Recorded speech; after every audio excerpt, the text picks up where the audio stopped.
Oke, langsung saja. Tujuan didirikannya Mahkamah Konstitusi adalah A. Untuk mengawasi penggunaan keuangan yang dilakukan oleh lembaga eksekutif. B. Untuk membuat UU yang bersifat konstitusional yang digunakan untuk mengatur DPR. C. Untuk menjamin tidak akan ada lagi produk hukum yang keluar dari koridor konstitusi. D. Untuk memutuskan pemenang pemilu jika terjadi sengketa hasil pemilu. E. Untuk mengawasi perilaku hakim.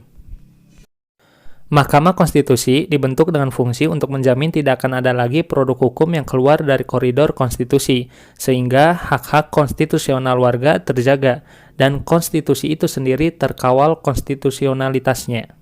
Jadi, misalnya nih, DPR membuat undang-undang bersama Presiden. Nah, kita sebagai warga negara menganggap bahwa undang-undang yang dibuat oleh DPR Presiden tersebut melanggar konstitusi. Nah, kita bisa mengajukan judicial review ke Mahkamah Konstitusi, gitu. Nah, coba kita bahas satu-satu opsinya.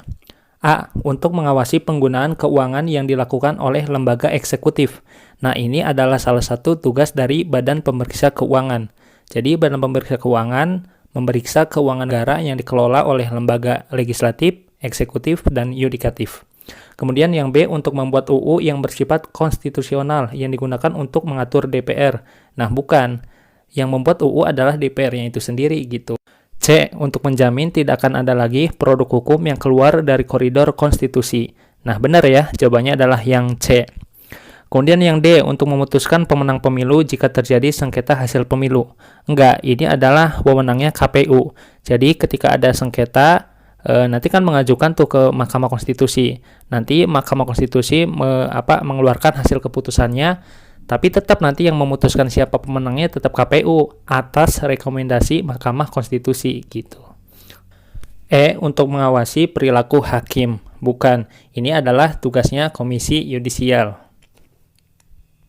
Oke, lanjut. MPR terdiri dari dua badan, yaitu A. Perwakilan dari eksekutif dan yudikatif. Enggak ya, MPR kan lembaga legislatif, masa dimasukin eksekutif sama yudikatif? Yang B. Perwakilan dua partai politik dengan suara terbanyak. Enggak juga. Apakah yang C. DPD dan DPR? Ya, betul. Jadi MPR itu terdiri dari DPD dan DPR. Jawabannya yang C. Yang D. MK dan MA, jelas salah. Yang E. DPD dan BPD. Nah, DPD-nya benar, tapi BPD-nya salah ya. Oke, jawabannya yang C. Pengelolaan keuangan negara yang dilakukan oleh Badan Pemeriksa Keuangan (BPK) diperiksa oleh A. Menteri Keuangan, B. Bank Indonesia, C. Otoritas Jasa Keuangan, D. Komisi Pemberantasan Korupsi, E. Akuntan Publik. Berdasarkan Undang-Undang Nomor 15 Tahun 2006 tentang Badan Pemeriksa Keuangan, Pasal 32 menyatakan bahwa pemeriksaan pengelolaan dan tanggung jawab keuangan tahunan BPK dilakukan oleh akuntan publik. Akuntan publik tersebut ditunjuk oleh DPR atas usul BPK dan Menteri Keuangan. Oke, kita lihat opsinya. Apakah A. Menteri Keuangan? Bukan ya.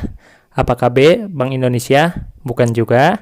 Apakah C. Otoritas Jasa Keuangan? Bukan juga. Apakah D. Komisi Pemberantasan Korupsi? Bukan. Apakah E. Akuntan Publik? Ya, betul. Jadi jawabannya adalah E ya. Tadi kan dijelaskan yang memeriksanya ya akuntan publik. Nah, akuntan publiknya ini siapa? Itu diusulkan oleh Menteri Keuangan dan BPK. Diusulkan kepada DPR. Nanti DPR yang nunjuk siapa nih akuntan publik yang bakal memeriksa keuangan BPK. Gitu ya, jawabannya E.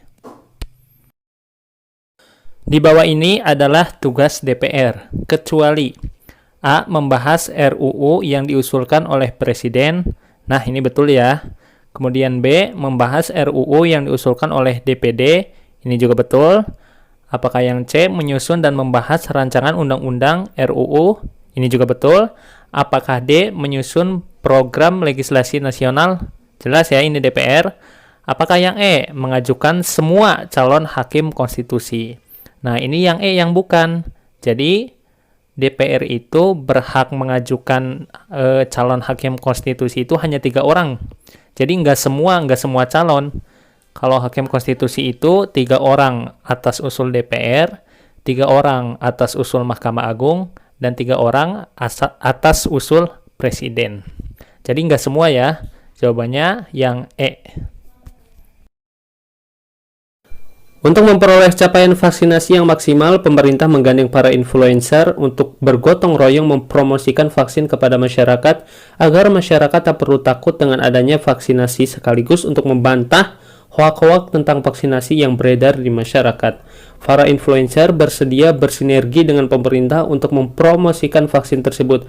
Hal yang dilakukan oleh para influencer tersebut mencerminkan pengamalan sila ini jawabannya adalah sila kelima. Hal ini sesuai dengan pengamalan sila kelima butir ke-1, yaitu mengembangkan perbuatan yang luhur yang mencerminkan sikap dan suasana kekeluargaan dan kegotong royongan. Nah, di sini kata kuncinya, di soal juga ada kata bergotong royong.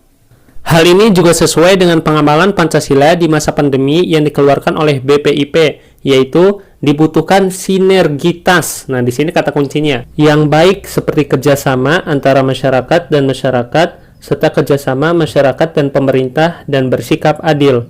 Nah, di soal juga ada kata bersinergi. Jawabannya berarti